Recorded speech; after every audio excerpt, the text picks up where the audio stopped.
So let me talk about my experience with black obsidian. I was skeptical of this at first because when I saw it, I was like, it looked like a piece of glass. So I started researching black obsidian and, comparing my crystal to other people's pictures and videos. And I was like, well, it kind of looked like a black obsidian. Kind of, sort of. So I said, only way I'm going to find out, I got to try it out. I got to feel out the vibrations, right? So this is what I did. The first thing I did was I took this black obsidian and I set it right here on my third eye because apparently black obsidian helps remove psychic smog. It helps remove fear from your aura, right? So I said, okay, let me try this out. So I set it on my third eye. First eye. My bad, y'all. Let's get this right. My first eye. I set it on my first eye, right? And then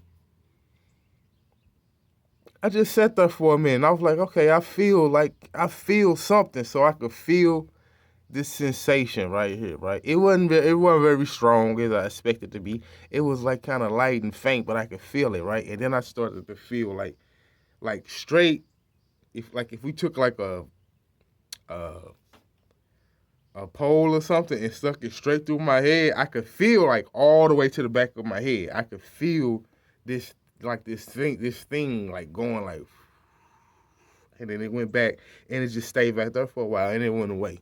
So when that stopped, I said, okay, now the next thing I want to do is the second thing I did was this.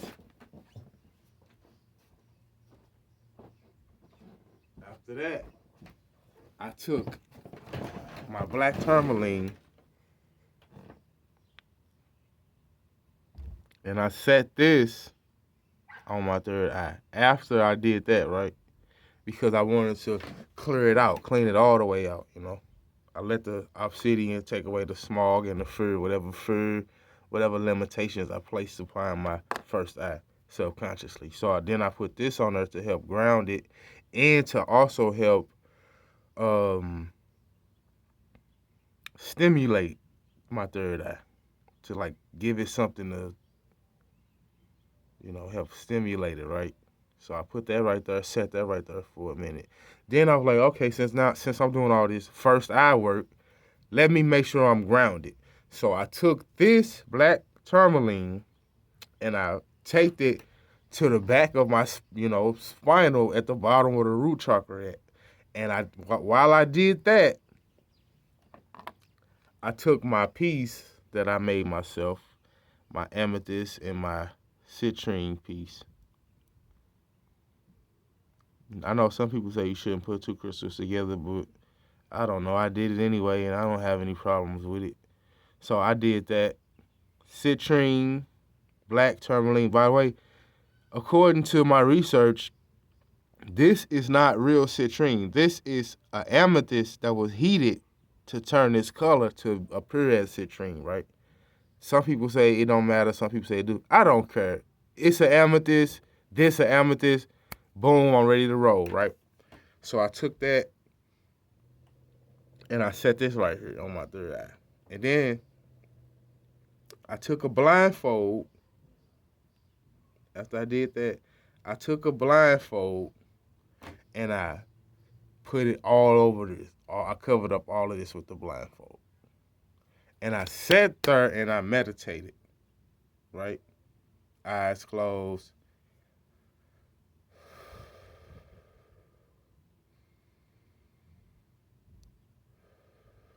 Breathe in, breathe out, right? I'm sitting there meditating. Now, as I'm meditating, I'm getting like faint things. Like I'm seeing faint images. It's not vibrant. It's not colorful. It's not clear. It's very faint, right? So I'm like, okay, cool. I like this. I'm gonna do this a little longer. So I took it off, and I prepared to rest my body, right? Close my eyes and let my physical body rest, sleep. So as I did that, I still had my tourmaline. I took that off of my root chakra. And then I put this on the side of my nightstand right next to my bed, and I went to sleep. Now, before I get to that, I wanted to talk about this black tourmaline. The reason why I put this on my root chakra is so I can be grounded, and if any fear came up, I could work on that, right? Because I've been working on the fear aspect anyway without the crystals. I don't need the crystals to get rid of fear. All my fears that I've been programmed with, right? I've been consciously telling my subconscious, hey, we got to work on this. We can't be afraid of stuff. Like, why would you be afraid of a spirit when you a spirit yourself? Why would you be afraid of a God when you a God yourself? Right? Why would you be afraid of any entity? I don't care where they come from, what they do, what they look. I don't care. Why would you be afraid of any entity when you are an entity yourself? It's unnecessary. And that's what I've been telling my subconscious. That's what my conscious has been telling my subconscious, right? Now, boom, that's why I put this on my root chakra to handle all that. Now, when I went to sleep, this is what happened. I started to have many dreams. I always dream. But lately, I've been doing things I shouldn't be doing, like smoking. And I'm working on that. And my diet, I'm working on not putting things in my body like sugar. I don't want to eat sugar anymore. I don't want to eat meat anymore. I don't want to eat like, heavy starches anymore. I don't want to eat any dairy products anymore, right? So that stuff been, I don't want to say it's interfered, but it does because it interacts with the physical body. Now, when it comes to the non-physical body, I know that since this is all mental, the all is mind and universe is mental, I know that my physical body is not limited by those things. My non-physical body is not limited by those things, but my physical body is, right? So when you put the balance in, okay, boom, I want to get rid of that stuff so I can get my physical body up to par with my non-physical body, right? Now, I went to sleep and I had so many dreams. I had so many vivid dreams. It didn't make any sense. Like, they were just coming and coming. And I was like, oh, I'm in the dream world, but I'm like, hold on. It's like I'm halfway conscious in the dream world, right? So I'm still dreaming, but at the same time I'm observing, but I'm not all the way there. It's like I'm like, okay, I can see stuff and then it'll fade off and then I end up in another dream somewhere, right?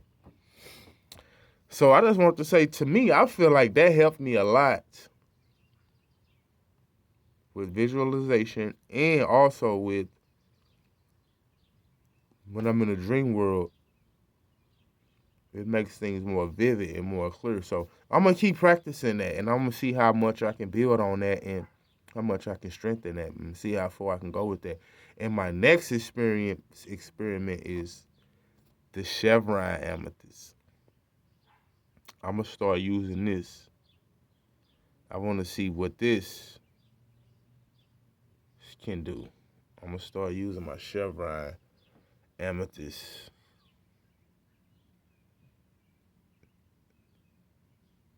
Now, according to my research, this is the strongest amethyst of all the amethysts. This is the one with the highest vibrations. I saw another amethyst. I don't remember what it was, but it's another amethyst out here that's supposed to be like real strong in vibrations. But this one is supposed to be the strongest out of the amethyst family, right?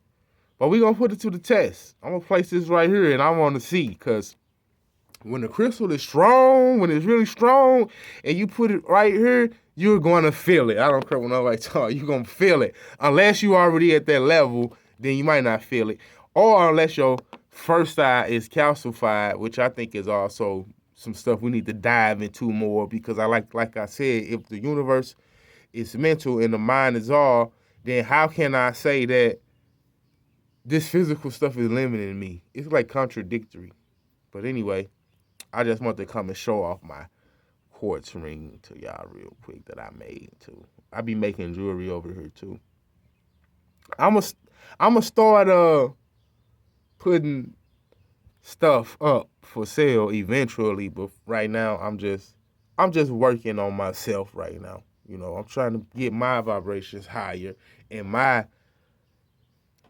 conscious more conscious and my enlightenment before I really start turning up and y'all really start seeing me in action and going out in the public and speaking and doing things. I want to make sure I'm at maximum capacity. I want to make sure my potential is being reached.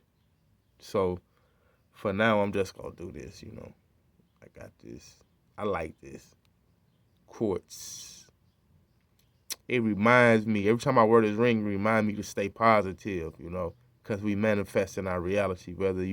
Some people have a hard time believing that we manifest in our reality. And I'm not talking about so-called non-conscious people. I'm talking about even so-called spiritual people have a hard time realizing that we create our own reality. And all this stuff, all your so-called good things and bad things, you created them. And some people still haven't grasped that concept yet. They keep trying to blame spirits and gods and demons and star systems and planets and all this stuff, right? And I came to show off my black dragon too. This Kyanite, black Kyanite. I use this to clear the energies of all my crystals. You just take it and fan it. And see, these two right here are perfect because I could take my black Kyanite and fan it off. And then I can take my quartz and just charge it, let it amplify. Sit all of it in the sun. The good thing about it is the quartz is a natural cleanser and a natural charger. Black Kyanite is a natural cleanser. Some people say you don't need to charge it, but I feel like why not charge your crystals anyway? But I'm not saying this right or wrong. I'm just saying I feel like why not charge them anyway? So these two crystals right here take you a long way. Because with this black Kyanite, you can clean all your crystals. You can clean your own auras, your own chakras, all that. Just take it and fan them. Crown, first eye, throat, heart, solar plexus, sacral, root, and just fan it. And then you can take your quartz and point it and charge it, whatever you're trying to charge, right? Quartz also cleans too. Cleans the energies, clears the energies too. So these two right here, boom, these perfect for people who just starting out with crystal magic. I see y'all later. Peace out, my friends. Until next time, again.